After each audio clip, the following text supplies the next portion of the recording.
आज हम लोग वशिष्ठ संहिता का आगे का लेक्चर देखते हैं। कौन कौन जुड़ गया है? आप सभी को स्क्रीन दिख रहा है क्या? ठीक है। तो एक बार छोटा सा रिवीजन कर लेते हैं।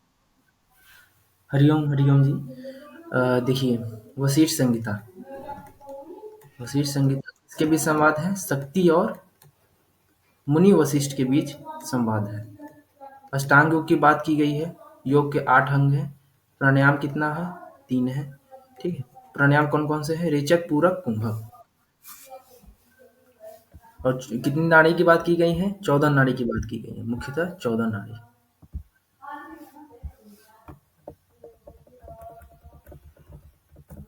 ये कल हम लोग ये पढ़ लिए थे, ये लाभ है कुंडली जागरण के बारे में। कल हम लोग पढ़ाई कर रहे थे कुंडली जागरण कैसे। जागरण बताते हैं। स्वस्तिक आसन में आना है। स्वस्तिक आसन में गर्दन, मस्तक और स्कंद पीठ और पेट को सीधा रखकर आंखों से दाहिने टखनों को देखना है। मन ही मन ओमकार का ध्यान करना है। इससे अपान वायु अग्निमंडल में स्थिर होती है। फिर दोनों आँखों आँखों से नाभि को देखते हुए ओमकार का जप करना है। इससे कंद नाभि के नीचे जागतिक प्राण निवास करता है। ये टेक्निक बता रहे हैं कि ये टेक्निक है कुंडली जागरण का। जब तक उससे मनोलय हो, मनोलय प्राण जब सुषुम्ना में चली जाए, तब तक इसी प्रकार अभ्यास करना चाहिए। इस प्रकार नाभि के मध्य में धारण से ही वायु कुंडली की ओर जाती है और अग्नि अग्नि भी वहाँ प्रज्वलित होती है। वह नाग यानी कि कुंडली वायुयुक्त वहनी मतलब अग्नि अग्नि अग्नि से युक्त अग्नि से जागृत होता है, इसमें संदेह नहीं है। अब आते हैं सबसे प्रमुख प्रत्याहार के ऊपर। प्राणायाम हम लोग पढ़ लिए, अब प्रत्याहार पढ़ेंगे। अब ये आ गया अंतरंग साधन। प्रत्याहार। प्रत्याहार क्या होता है?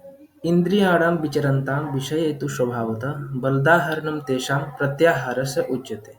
प्रत्याहारं प्रशंसन्ति संयुक्ता योगिनः सदा अष्टादशसु यद्वा योर्मर्मस्थानेषु नाधारणं स्थानात् स्थानात् समाकृष्य प्रत्याहारस्य चोत्तमः। क्या होता है? देखिए, विषयों में स्वाभाविक रूप से विचरने वाले इंद्रियों में उनसे बलपूर्वक पीछे लौटाना को प्रत्याहार कहा जाता है। देखिए, जैसे कि आप मान लीजिए मेडिटेशन में बैठे हैं। मेडिटेशन में आप बैठ गए हैं और बैठने के पश्चात आपको ध्यान करना है। मैं बोला आपको ध्यान करिए, तो ध्यान तो तभी फलीभूत होगा जब आपका प्रत्याहार प्रत्याहार सिद्ध हो जाएगा। प्रत्याहार मतलब जैसे आप बैठे हैं तो आपका जो विचार है आने लगेंगे, उधर आपका मन, एक सेकंड जी, जाने लगेगा। तो वो जहाँ मन जा रहा है उसको बलपूर्वक खींच के एक चित्त में लगाना है, एक जगह लगाना है। या तो ईश्वर में लगाइए, या तो ब्रह्म में सहस्रार में लगाइए, या अपने गुरु में लगाइए। एक चीज में खींचना ही क्या है? प्रत्याहार है। प्रत्याहार है, ध्यान रखिएगा। ठीक है। अभ्यास में लगे हुए योगी सदा उस प्रत्याहार की प्रशंसा किया करते हैं जिसमें 18 मर्म स्थान, ध्यान रखिएगा, कई बार क्वेश्चन आ चुका है। 18 मर्म स्थान में वायु को स्थिर करना, फिर एक साथ से उचित रीति से वायु को खींचना ही उत्तम प्रत्याहार है। 18 मर्म स्थान होते हैं। 18 मर्म स्थान से वायु को स्थिर करना और फिर एक स्थान से उचित उचित रीति से वायु को खींचना ही क्या है? प्रत्याहार है। और 18 मर्म स्थान क्या क्या होता है देख लीजिए एक बार। 18 मर्म स्थान देखिए, 18 मर्म स्थान हो गया पाँव का अंगूठा, दोनों टखना, जंघाओं के मध्य, दोनों चिति के मूल और दोनों घुटनों और उरुओं के मध्य, गुदा का मूल, देह मध्य, लिंग, नाभि, हृदय तथा कंठकूप, तालुमूल, नासामूल, दोनों आँखों के मध्य बिंदु, दोनों भवों के मध्य, मस्तक और मूर्धा में मर्म स्थान कहलाते हैं। ध्यान रखिएगा, ये इसका डेफिनेशन कभी पूछ सकता है। मर्म स्थान तो आता ही हमेशा, तो आपको 18 मर्म स्थान पता होना चाहिए। क्या बोला है? उचित रीति से वायु को खींचना है अपने 18 मर्म स्थान से, वही प्रत्याहार कहा जाता है। अब चतुर्थ अध्याय में आते हैं, धारणा का वर्णन है। धारणा क्या होता है? यहाँ पे पंच धारणाओं का वर्णन है।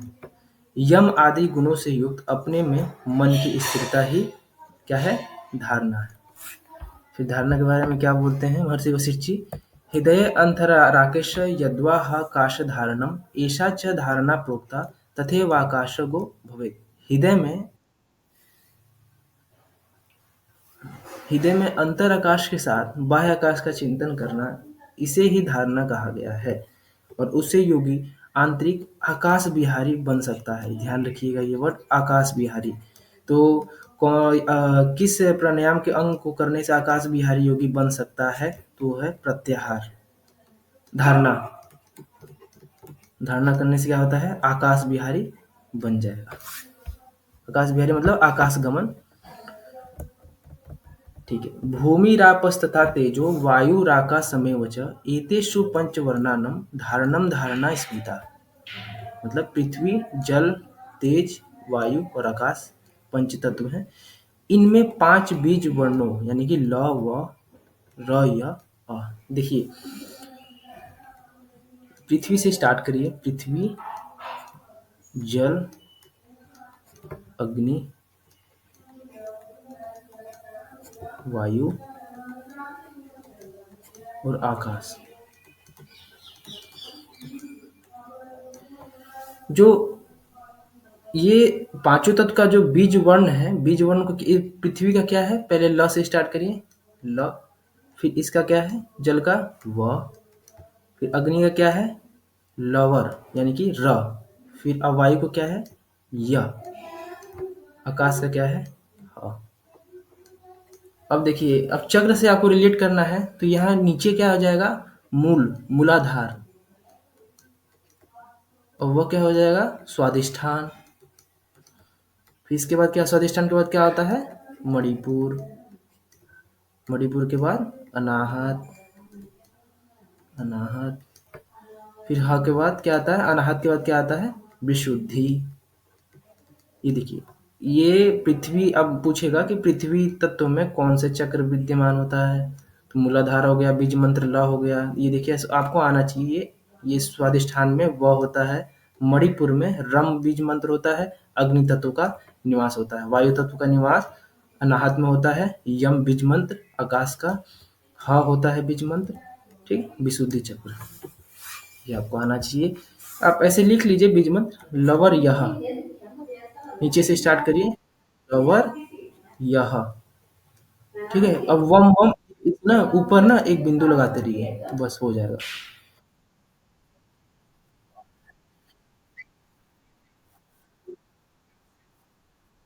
हाँ हाँ। जी जी जी, ये क्रमानुसार है बिल्कुल। इसमें ना वम ऊपर बिंदु लगाते रहिए। ठीक है, लवर यह। जी, बीज वर्ण में ये आपका शुरू नीचे से स्टार्ट होगा, ऊपर तक जाएगा लवर यह। फिर आज्ञा क्या हो जाएगा? आज्ञा का बस याद रखिए, ओम बीज।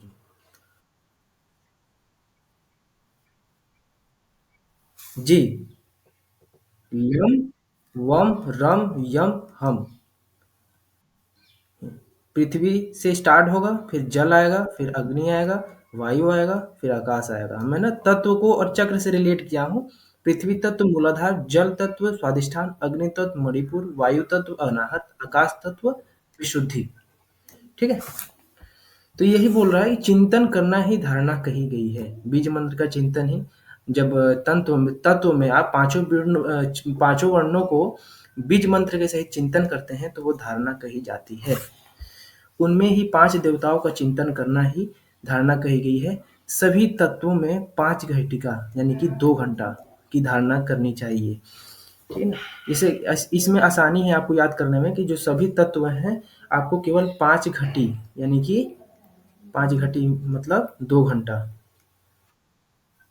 2 घंटा 2 घंटा आपको ध्यान करना है। ठीक है। फिर आगे आते हैं ध्यान के ऊपर। ध्यान क्या है? मर्मस्थानानि नाडीनां संस्थानं च पृथक् पृथक् वायूनां स्थानकर्माणि विदित्वा ध्यानमाचरेत्। मतलब मर्म स्थानों, नाड़ियों के संस्थानों, विस्तारों मतलब तथा वायु के संस्थानों और कार्यों को पृथक पृथक जानकर ध्यान का अभ्यास करना चाहिए। जैसे कि आपका जो 18 मर्म स्थान है उसको अलग अलग जान के ध्यान करना चाहिए। तो ध्यान क्या होता है? निज स्वरूप को तत्व से जो अपना आपका निज स्वरूप है उसको तत्वतः मन में चिंतन करना ही ध्यान होता है। वह ध्यान दो प्रकार का कहा गया है, सगुण और निर्गुण। देखिए देखिए क्या है, निज स्वरूप को तत्वतः ध्यान करना यानी कि मन में चिंतन करना ही ध्यान होता है। ध्यान रखिएगा, वो ध्यान दो प्रकार का होता है, एक सगुण ध्यान, एक निर्गुण ध्यान। अब देखिए, सगुणम पंचधा प्रोक्तम एकमेव ही निर्गुणम। सगुण 5 प्रकार का होता है और निर्गुण एक ही प्रकार का होता है।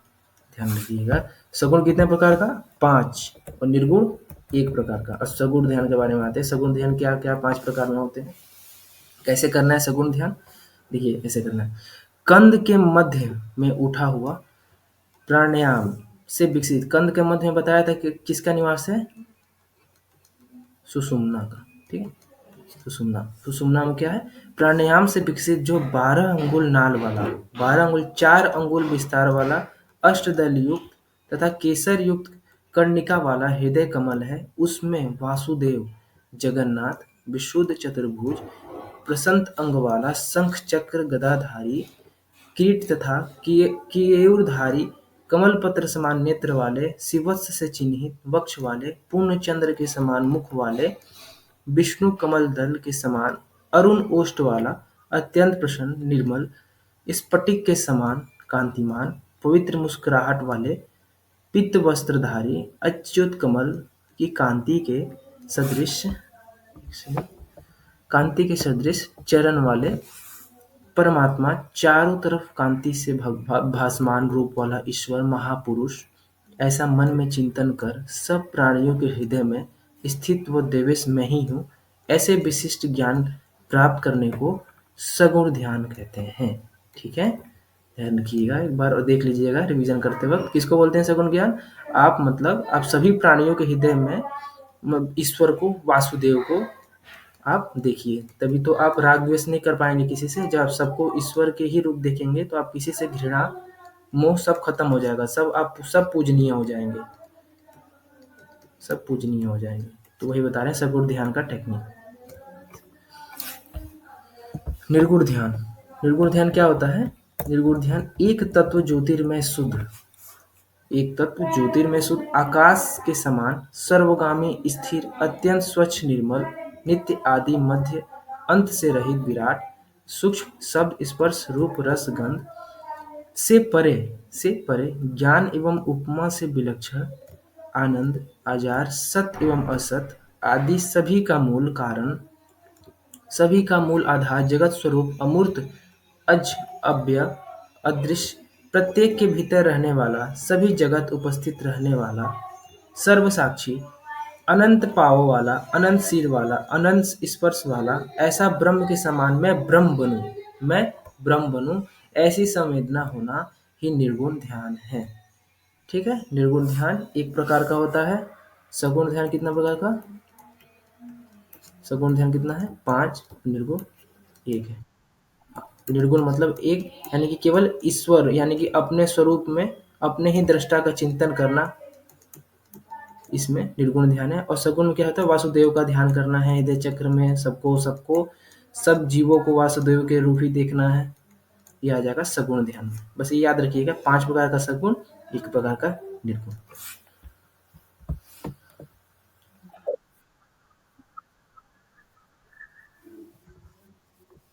देखिए, जो ध्यान का प्रकार बताए हैं वशिष्ठ संहिता में, ध्यान ध्यान कितने प्रकार का होता है? 2 प्रकार का होता है, एक सगुण ध्यान, एक होता है निर्गुण ध्यान। और जो सगुण ध्यान होता है वो होता है 5 प्रकार का, और निर्गुण ध्यान कितना प्रकार का? 1 प्रकार का होता है। सगुण ध्यान में आपको क्या करना होता है? अपने हृदय चक्र में वासुदेव भगवान को देखना होता है, श्री कृष्ण भगवान को, और सभी प्राणी के अंदर श्री कृष्ण को ही देखना है। तभी आपके जो राग द्वेष होंगे तो खत्म हो जाएंगे, किसी से आप घृणा नहीं करेंगे। तो यही टेक्निक बता रहे हैं कि आप सभी प्राणी को वासुदेव के रूप ही आपको देखना है। और निर्गुण ध्यान में अपने आत्मा का चिंतन करना है, अद्वैत अद्वैत अपने आत्मा में चिंतन करना है, ये निर्गुण ध्यान हो जाएगा। फिर आगे आते हैं, फिर बताते हैं कि ध्यान ही मोक्ष का राजपथ है। मोक्ष का राजपथ कौन है? ध्यान है। ध्यान रखिएगा, ध्यान पे बहुत जोर है। ध्यान ही मोक्ष का राजपथ है। फिर समाधि के बारे में आते हैं। भावपाश से दूर करने वाली क्या है? समाधि है। यम आदि गुणों से युक्त हो, प्राण को वश में कर, इंद्रियों को वश में कर, धारणा और ध्यान से युक्त होकर समाधि का अभ्यास करना चाहिए। फिर आगे बताते हैं समाधि के बारे में। जीवात्मा और परमात्मा की एकता ही समाधि है। व्यक्तिगत आत्मा का परम आत्मा के साथ एकाकार हो जाना ही समाधि कही गई है। बता रहे हैं कि समाधि क्या क्या होती है, तो वही बता रहे हैं। परम आत्मा के साथ एकाकार हो जाना ही समाधि कही गई है। फिर सभी संकल्पों से रहित शून्य अवस्था को समाधि कहते हैं। जीवात्मा और परमात्मा का एक रूपता की अवस्था समाधि कहते हैं। फिर जैसे जैसे ध्यान चलता रहेगा, वैसे वैसे ही समाधि आती रहेगी। ध्यान से ही आत्मा को आत्मा में लगाना चाहिए, जिससे वह पृथक ना हो। हम लोग समाधि के बारे में पढ़ लिए। समाधि क्या होता है? अपने परम आत्मा के साथ एकाकार हो जाना ही समाधि है। फिर आगे आगे देखते हैं समाधि लाभ क्या है। सत्य ज्ञान, सत्य ज्ञान, अनंत और आनंद रूप निर्गुण ब्रह्म का आत्मा में चिंतन करने से उस स्थिति में ही समाधि लाभ होता है। उस स्थिति में ही समाधि लाभ होता है जब जब आप सत्य ज्ञान और अनंत रूप निर्गुण ब्रह्म को आत्मा में चिंतन करते हैं, तो समाधि लाभ होता है। हृदय कमल के अंदर आत्मा में शरीराकार वासुदेव परमात्मा का ध्यान करने से उस स्थिति में समाधि लाभ होता है। जैसे आप हरि भजन करेंगे, तो हरि भजन करते करते एक ना एकाकार हो जाती है। फिर ना वृत्तियां सारे खत्म हो जाती हैं। फिर एक ही बचता है, केवल हरि। उसमें धारणा भी हो गया, ध्यान भी हो गया, और लास्ट में क्या होता है? समाधि फलित हो जाती है।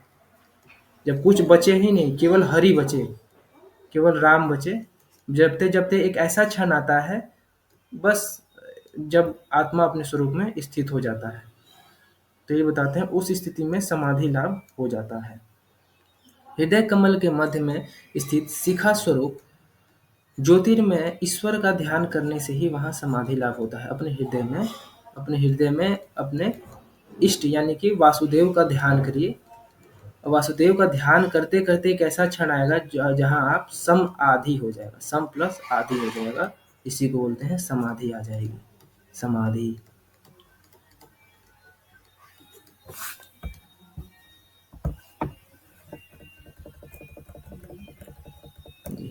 पंचम अध्याय में आते हैं। इस अध्याय में शक्ति वशिष्ठ मुनि से आत्मा के विषय में जानने की जिज्ञासा प्रकट करते हैं। शक्तिवाचा, यदि आत्मा निर्गुण शुद्ध सदा आनंद स्वरूप अजर अमर है, तो जन्म मरण किसका होता है? इसी प्रकार उसका अंत काल कैसे जाना जाता है? फिर वशिष्ठ जी बताते हैं। जीव उसी नित्य शुद्ध आनंद स्वरूप आत्मा को देवच्छिन्न होने से जीव के नाम से जाना जाता है, और विद्वानों के अनुसार उसी का जन्म मरण होता है। एक ही जीवात्मा प्रत्येक प्राणी में स्थित होकर कभी एक प्रकार से कभी अनेक प्रकार से जल में चंद्रबिंब के समान दिखाई देता है। वही आत्मा भ्रांति होने पर जीव के नाम से कहा जाता है। ठीक है। फिर आगे क्षेत्रज, इस भोगायतन शरीर में, जो क्षेत्रज होता है भोगायतन शरीर में, जो आपका शरीर है, भोग साधन इंद्रिय के द्वारा सुख आदि रूप अभ्यंतर और घट आदि रूप बाह्य और भोग को शुभाशुभ रूप में जो भोगता है, वही क्षेत्रज्ञ के नाम से जाना जाता है। क्षेत्रज्ञ मतलब जो आपका शरीर है, भोगायतन शरीर है, भोग साधन को भोगता है इंद्रियों के द्वारा, तो उसी को क्या बोला जाता है? क्षेत्रज्ञ नाम से जाना जाता है। पंचविधि सृष्टि क्रम, सृष्टि का क्रम 5 प्रकार से चलता है। ये जो 5 ये वस्तु के प्रकार है। वस्तु कितने प्रकार के होते हैं? 5 प्रकार के होते हैं। भोक्ता, भोग्य, भोक्ता, भोग्य, भोग, भोगायतन और इंद्रिय। ये याद रख लीजिएगा। वस्तु कितने प्रकार के होते हैं? 5 प्रकार के। भोक्ता, भोग्य, भोग, भोगायतन और इंद्रिय। इन सबों से मिलने पर सृष्टि का काम प्रारंभ होता है, और इसके अतिरिक्त छठा क्रम है ही नहीं। ध्यान रखिएगा, इसके अतिरिक्त छठा क्रम है ही नहीं, केवल यही 5 सृष्टि का क्रम है। जीव की 4 अवस्थाएँ। जीव की 4 अवस्थाएँ हैं। कौन-कौन से हैं? जागृत है, स्वप्न है, सुषुप्ति है, तुरीय है। ठीक है? जागृत जागृत अवस्था में क्या होता है? जब आप जागृत होते हैं, कॉन्शियस होते हैं। और स्वप्न में क्या होता है? अनकॉन्शियस, आप स्वप्न देखते रहते हैं। सुषुप्ति में क्या होता है? आप जब बिल्कुल सपना भी खत्म हो जाता है, अगाढ़ निद्रा, निद्रा बोल सकते हैं। और तुरीय मतलब समाधि। देखिए, निद्रा, कोई पूछेगा निद्रा में भी तो ऐसा अनुभव होता है कि मैं अपने शरीर को भूल गया हूँ। मतलब निद्रा में ऐसा पता नहीं चला, अपने अपने का आभास ही नहीं होता है। तो निद्रा समाधि को लोग कोई-कोई ना एक बताता है। निद्रा समाधि एक है। निद्रा में यही होता है, अपने का आभास खत्म हो जाता है, समाधि में भी अपने का आभास खत्म हो जाता है। लेकिन एक चीज़ बस फ़र्क है। चलो ठीक है, एक चीज़ तो मैं मान लिया कि चलिए समाधि में ये ठीक है। लेकिन एक चीज़ और क्या है इसमें एक ऐड है, वो है कॉन्शियस। आप लेकिन कॉन्शियस रहेंगे। इसमें क्या रहेंगे? इसमें अनकॉन्शियस रहेंगे। समाधि में आप कॉन्शियस रहेंगे।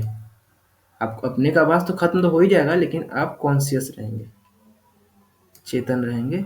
इसमें समाधि में होता है। और निद्रा में क्या होता है? अनकॉन्शियसली आप प्रगाढ़ निद्रा में रहते हैं, अपने का आभास भी नहीं होता है।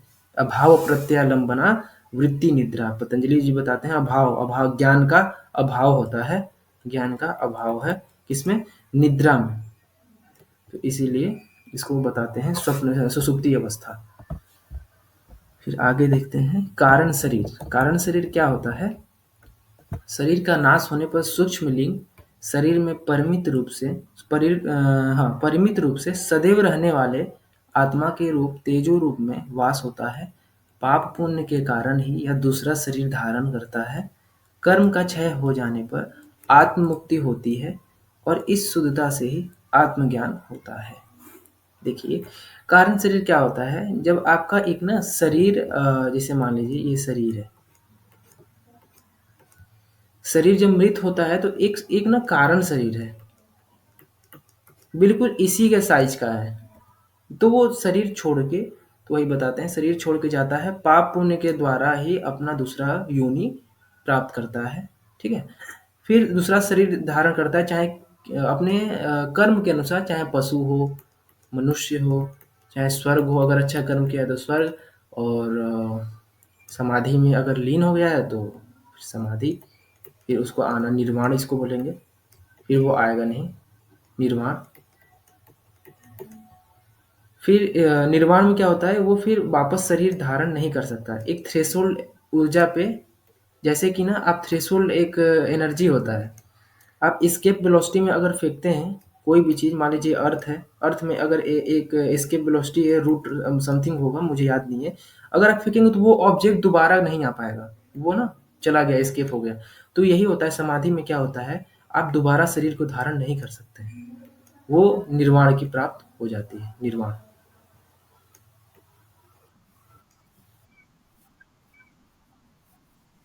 जी, निर्वाण एक ही शब्द है, एक ही शब्द के वाचक है। निर्वाण कहिए, चाहे मोक्ष कहिए, चाहे मुक्ति कहिए, चाहे समाधि कहिए, ये एक ही शब्द के वाचक हैं। एक और वर्ड है ब्रह्मलीन, ब्रह्मलीन अवस्था। संत देवराहा बाबा को कोई जानता है? ब्रह्मलीन, एक देवराहा बाबा थे, वो ब्रह्मलीन अवस्था में थे। वो लगभग, उनका उम्र बताया जाता है 800 साल। उनका एक यूट्यूब पे वीडियो है, आप देखिएगा। उनका अवस्था हमेशा ब्रह्मलीन था। और वो हठ योग के योगी थे। हठ योग के योगी थे। हठ योग, आप यूट्यूब पे देखिएगा। संत देवराहा बाबा, देवराहा बाबा। तो ये सब योग में ही पॉसिबल है। 800 साल, 900 साल, वो तो लोग बताते हैं कि 800 साल के, मतलब 800 साल उनका उम्र था। हो सकता है रियलिटी में और इससे भी ज़्यादा हो। तो योग में ही ये पॉसिबल है। आयु को कम कर किया जा सकता है योग के द्वारा, योग के बल के द्वारा। फिर आगे आते हैं, अभी हम लोग पढ़ लिए। अब श्रेष्ठता देखते हैं कि श्रेष्ठता कौन कौन किसे श्रेष्ठ है। देखिए, ये याद रख लीजिएगा। देखिए, ये किससे श्रेष्ठ हैं, ये आपके जीवन में भी काम आएगा। किसी को अगर आप बताते हैं तो आप बता सकते हैं। प्राणी मात्र से देहधारी श्रेष्ठ है। प्राणी मात्र से देहधारी श्रेष्ठ है। और देहधारी से क्या है, ये एक एरो में भूल गया लगाना, देहधारी से बुद्धिजीवी श्रेष्ठ है, और बुद्धिजीवी से मनुष्य ब्राह्मण श्रेष्ठ है, और मनुष्य ब्राह्मण से विद्वान श्रेष्ठ है, विद्वान से दृढ़ बुद्धि वाला श्रेष्ठ है, और दृढ़ बुद्धि वाला से क्रियावान ब्रह्मविद ब्राह्मण श्रेष्ठ है। क्रम याद कर लीजिएगा। पहला कौन है, प्राणी मात्र, फिर देहधारी, प्राणी मात्र से देहधारी, देहधारी से बुद्धिजीवी श्रेष्ठ है, बुद्धिजीवी से मनुष्य ब्राह्मण श्रेष्ठ है, और मनुष्य ब्राह्मण से विद्वान श्रेष्ठ है, विद्वान से दृढ़ बुद्धि वाले श्रेष्ठ है, और सबसे लास्ट में कौन है, सबसे श्रेष्ठ कौन है, क्रियावान ब्रह्मविद। ध्यान रखिए।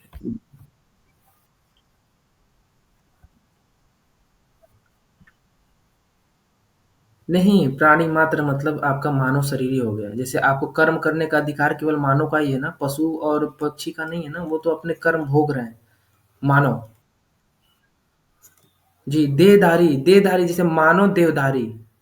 मानव जैसे कि मान लीजिए कि प्राणी मात्र में आप ऐसे ले सकते हैं कि अगर आपके अंदर के जैसे पशु हो गए, कोई भी एनिमल हो गया, मानव हो गए, तो ये प्राणी हो गए, ठीक है? तो प्राणी से जो अब इसकी बात हो रही है, अब देहधारी की बात हो रही है। देहधारी मीन्स मतलब आपका मानव का ही बात हो रहा है, पशु का बात नहीं हो रहा है, क्योंकि कर्म करने का अधिकार केवल मनुष्य को ही है। तो देहधारी मतलब आप ये सोचिएगा कि मनुष्य शरीर। प्राणी मात्र मतलब ये सब में आ जाएगा, कि कौन कौन आ जाएगा, इसमें पशु आ जाएंगे, पक्षी आ जाएगा, मानव आ जाएगा। उसमें प्राण होता है ना, जो जो प्राणी मात्र है जिसके अंदर प्राण फ्लो कर रहा है। और इसके बाद जो देहधारी आएंगे, देहधारी मीन्स जो मानव शरीर है, देहधारी से कौन श्रेष्ठ है, बुद्धिजीवी श्रेष्ठ है, ठीक है? फिर बुद्धिजीवी से मनुष्य ब्राह्मण श्रेष्ठ है, मनुष्य ब्राह्मण से विद्वान श्रेष्ठ है, विद्वान से दृढ़ बुद्धि वाला श्रेष्ठ है, और दृढ़ बुद्धि वाला से क्रियावान श्रेष्ठ है। समझ में आया कि नहीं? मैं एक बार और समझा देता हूँ। जैसे कि प्राणी मात्र, प्राणी मात्र मतलब जिसके अंदर प्राण फ्लो कर रहा है, तो वो जितने भी जीवित वस्तु है, लिविंग लिविंग थिंग है, वो प्राणी मात्र में आ जाएंगे, ठीक है? प्राणी मात्र से देहधारी, देहधारी, देहधारी में ह्यूमन बॉडी ही आएगा, क्योंकि क्योंकि कर्म करने का अधिकार केवल मनुष्य को ही है। वो तो जो जितने भी योनियां हैं बाकी मनुष्य को छोड़ के, वो तो भोग योनि है, वो भोग कर रहे हैं, उनको कर्म करने का अधिकार नहीं है। वो अपने कर्म के फल के अनुसार फिर अगला योनि प्राप्त करेंगे। फिर देहधारी से कौन श्रेष्ठ है, बुद्धिजीवी श्रेष्ठ है, बुद्धिजीवी।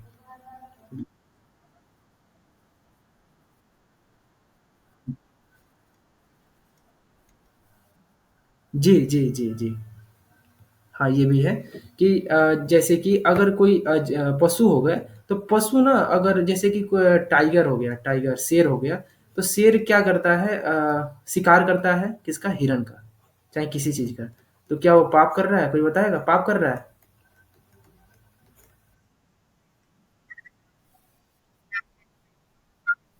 हाँ, तो इसको कोई पाप पुण्य का कोई ना, ये पुण्य इसको लगेगा, और ना ही ये पता चला गंगा में नहा रहा है तो उसको पुण्य बढ़ रहा है, कोई सोचेगा मोक्ष मिल जाएगा, नहीं, ऐसा नहीं होगा। ये ना बस अपना प्यास बुझाने के लिए गंगा में गया होगा। खैर, वो पाप पुण्य से उसको कोई मतलब नहीं है, ना ही उसको पाप लगेगा, ना ही उसको पुण्य लगेगा। ध्यान रखिएगा। तो जो मनुष्य शरीर है, मनुष्य शरीर में आपको भगवान केवल कर्म करने का अधिकार देते हैं। मनुष्य शरीर को ही आप क्या कर सकते हैं, निर्वाण की प्राप्ति करा सकते हैं। निर्वाण यानी कि मोक्ष की प्राप्ति करा सकते हैं। अगर मोक्ष भी करा सकते हैं, और मोक्ष से नीचे ढकेल के नरक में भी ले जा सकते हैं। मनुष्य शरीर भगवान देते हैं आपको, दो दो ऑप्शन देते हैं, या तो आप अपने शरीर को उत्थान अवस्था में ले जाओ, या तो नीचे की तरफ ले जाओ, नरक में ले जाओ। नरक मीन्स यही, ज्यादा कोई नरक में कोई लोक नहीं है कि आपको नरक में ये भोग लगेगा। ये देखिए, नरक मीन्स आपको फिर से वही पशु योनि। पशु योनि नरक से भी बदतर है। जैसे आप लोग नरक में बताया गरुड़ पुराण में कि ये तेल में छानते हैं, यहाँ ये करते हैं, वो करते हैं, लेकिन जो अगर पशु बन गया, पशु बन के मान लीजिए हिरण बन गया, हिरन बन जाता है, उसके बाद जब शेर उसका जब शिकार करता है, नोच नोच के खाता है, वो सबसे भयानक दर्द होता है। तो यही है नरक। तो मोक्ष की प्राप्ति करनी चाहिए मानव शरीर को, ठीक है? फिर ये इसका क्रम याद कर लीजिएगा। प्राणी मां से देहधारी, देहधारी से बुद्धिजीवी, बुद्धिजीवी से, हाँ पूछिए।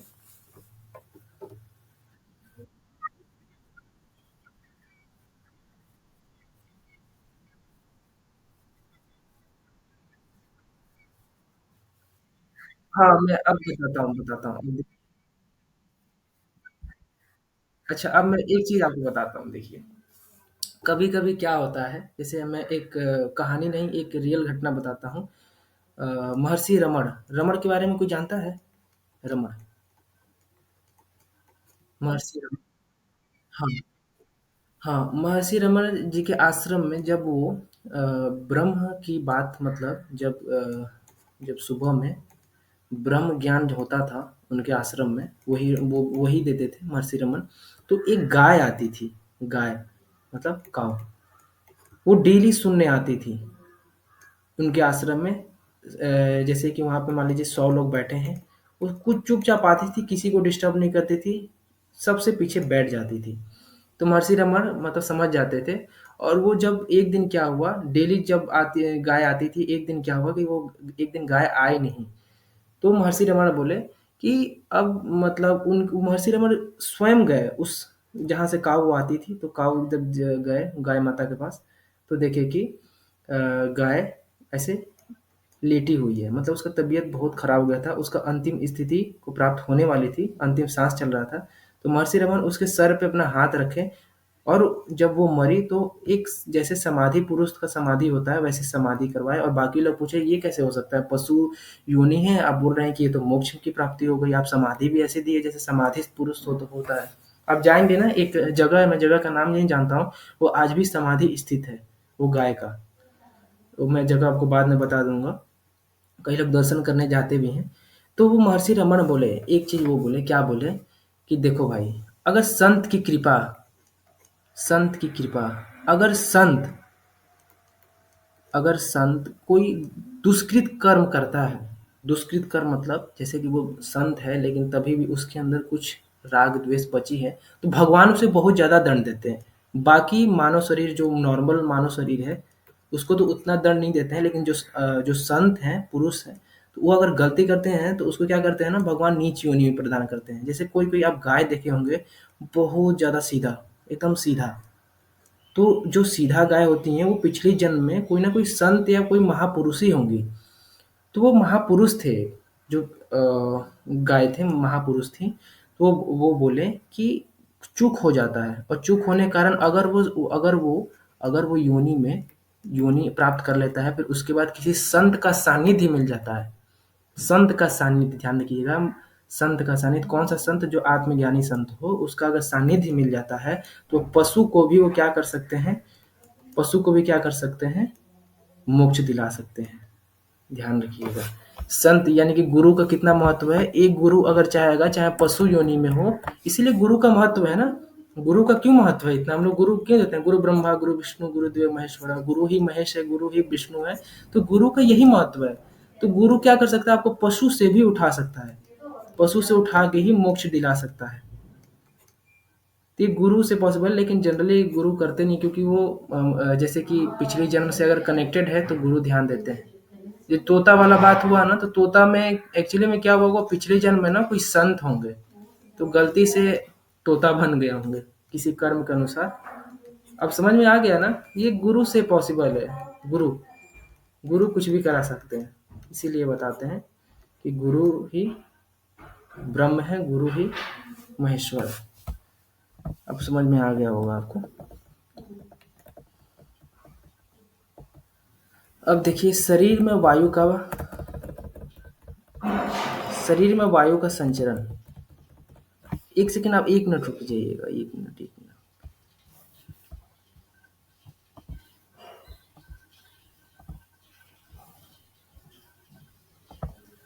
1 मिनट रुकिए, 1 मिनट बस।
जी। तो समझ में आया ना आपको? कौन पूछा था मोक्ष वाली बात? तोता वाला कौन पूछा था? उनको समझ में आ गया ना? मेरी आवाज़ आ रही है? हाँ, ठीक है। तो शरीर में वायु का संचरण।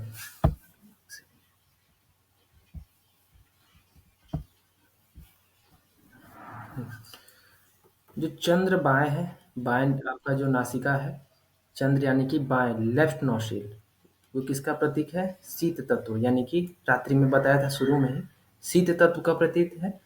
और अमृत तत्व इसको बोलते हैं, अमृत तत्व। भास्कर किसका प्रतीक है? दाएं नासिका है, यानी कि राइट नोस्ट्रिल है। ये उष्ण तत्व यानी गर्मी, दीन, दीन से याद रखिएगा, उष्ण, दीन।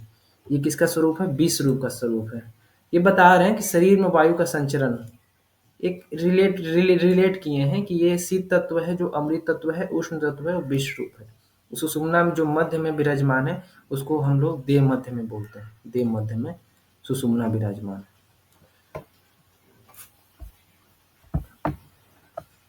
अब काल का परिमाप।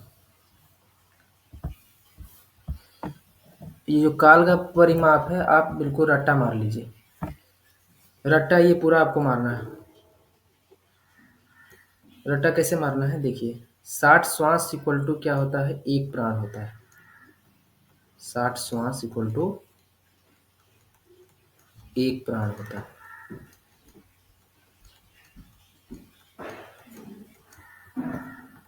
6 प्राण इक्वल टू एक घटिका होता है।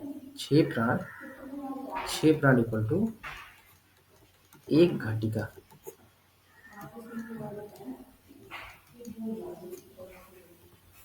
एक घटी में जानते हैं क्या कितना मिनट होता है? एक घटी इक्वल टू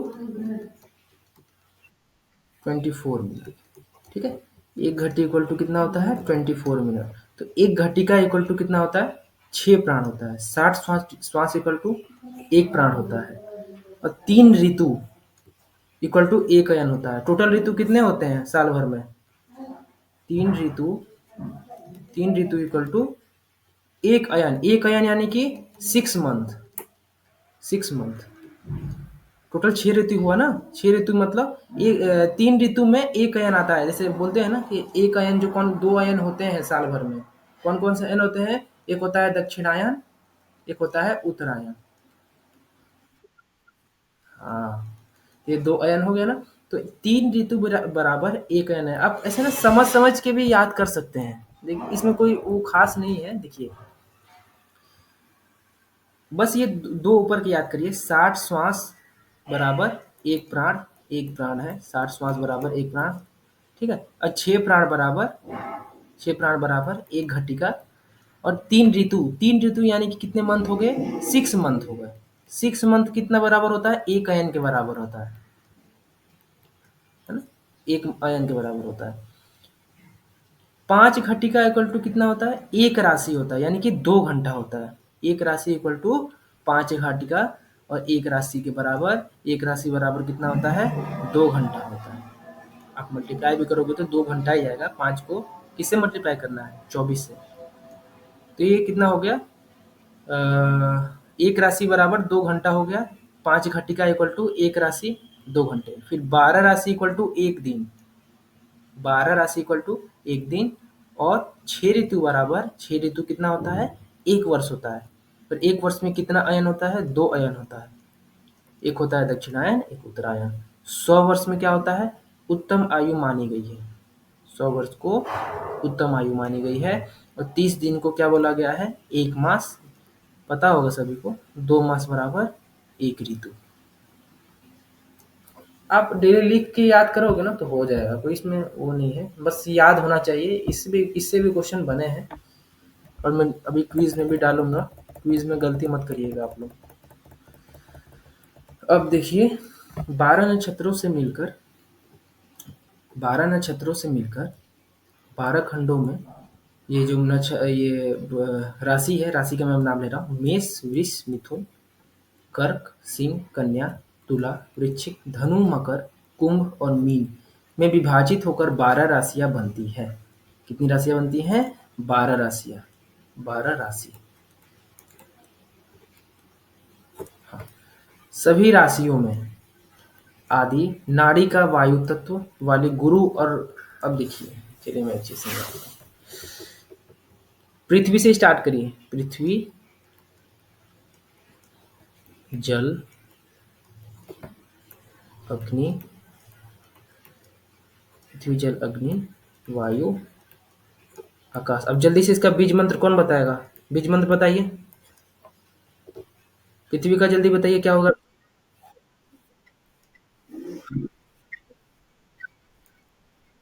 बहुत बढ़िया। याद है ना सभी को? एकदम इजी ट्रिक है। ल, र, य, ये घबराना नहीं चाहिए। लवर यह सब में वम वम लगाते रहिए। ये हो गया। चलिए अब मैं आपको एक चीज बताने वाला हूँ। 2 बार क्वेश्चन बन चुका है, 2 बार। क्वेश्चन क्या आया था कि पृथ्वी तत्व के साथ कौन से तत्व, पृथ्वी तत्व के साथ कौन से ग्रह साथ साथ चलता है? जैसे ये लिखा है ना, शुक्र ग्रह, मंगल ग्रह। ठीक है, तो अब मैं बताऊंगा आपको कैसे कैसे ये आपको याद ही रखना है। मैं एक ट्रिक भी बताऊंगा लास्ट में, एक शॉर्ट ट्रिक आप याद कर सकते हैं। तो देखिए, जो वायु तत्व है, गुरु और राहु, गुरु और राहु, पृथ्वी कहाँ से? पृथ्वी से स्टार्ट करते हैं। पार्थिव यानी पृथ्वी तत्व, दोनों बुध और रवि ग्रह साथ में चलते हैं पृथ्वी तत्व के साथ। यानी कि पृथ्वी तत्व के साथ कौन से? बी हम कैपिटल ले लेते हैं। बी यानी कि बुध। ठीक है, और कौन से हो गए? रवि, बिहार। बिहार से, बिहार को याद करिए। बिहार जानते हैं ना, बिहार स्टेट, तो बिहार, ये बिहार हो गया। अब देखिए, पृथ्वी के बाद कौन सा हो गया? जल। जल कहाँ गया? नीचे। जल, जल के साथ कौन चलता है? चंद्र और शनि। इसको ऊपर करते हैं। हाँ, अरे एक सेकेंड।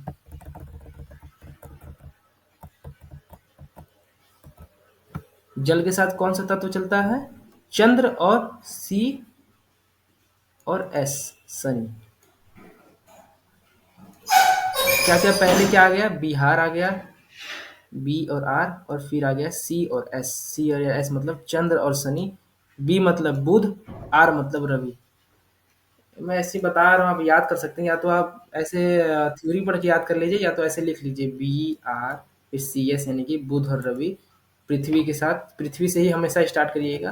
पृथ्वी में बी आर और जल में सी एस। क्योंकि ये क्वेश्चन आया था शायद 2021 या 22 में आया था। फिर से वो डाल सकता है ऐसे क्वेश्चन। ये बच्चे स्केप कर देते हैं, पढ़ते ही नहीं है, ताकि उनको कठिन लगता है याद करने में। तो मैं आपको बता रहा हूँ, बिहार ऐसे याद करिए, बिहार और चंद्र शनि यानी कि जल तत्व। अब अग्नि में आइए। अग्नि में कौन से हैं? शुक्र और मंगल। कौन कौन से हैं? शुक्र, यानी कि शुक्र और मंगल। अग्नि तत्व में कौन से हैं ग्रह चलते हैं साथ साथ? शुक्र और मंगल ग्रह चलते हैं। तो देखिए, इसको आप या तो स्मॉल एस कर दीजिए, इसको कैपिटल एस कर दीजिएगा। शुक्र और मंगल, एस एम। स्मॉल एस मतलब शनि, और ये एस मतलब, ये अपने हिसाब से आप ट्रिक बना लीजिएगा। ठीक है, मैं आपको बता रहा हूँ ऐसे ही बस समझाने के लिए। तो अग्नि तत्व के साथ कौन से चलते हैं तत्व? शुक्र और मंगल। शुक्र और मंगल। पृथ्वी के साथ बिहार, जल के साथ चंद्र शनि, और अग्नि के साथ शुक्र और मंगल। और वायु देखते हैं, वायु कहाँ गया? नीचे।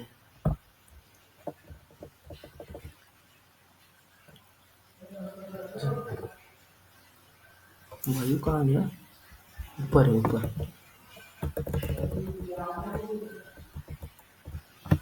हाँ, गुरु और राहु। गुरु, वायु के साथ कौन से चलते हैं? गुरु और राहु। इस लगता है किसी को समझ नहीं आ रहा है, मुझे ऐसा लग रहा है। बहुत लेंदी हो रहा है ना?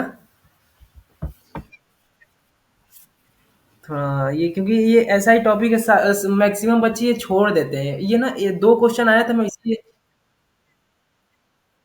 हाँ, देखिए कोई खास नहीं है। मैं आपको समझा दिया हूँ कि जैसे ना, हर तत्व के साथ पृथ्वी, जल, अग्नि, वायु, आकाश, 5 तत्व है ना, तो पांचों तत्व के साथ ना 2-2 ग्रह चलते हैं साथ साथ। एक तत्व ऐसा है, आकाश तत्व, इसमें कोई ग्रह साथ नहीं चलता है। बस आपको 4 तत्वों का याद रखना है। स्टार्ट कहाँ होता है? बिहार। बिहार राज्य बड़ा है ना, तो बिहार में पॉपुलेशन भी बड़ा है, तो बिहार से हमेशा स्टार्ट करिएगा। बिहार मतलब बुध और रवि। पहला तो याद तो कर ही सकते हैं ना। बिहार और बुध और रवि।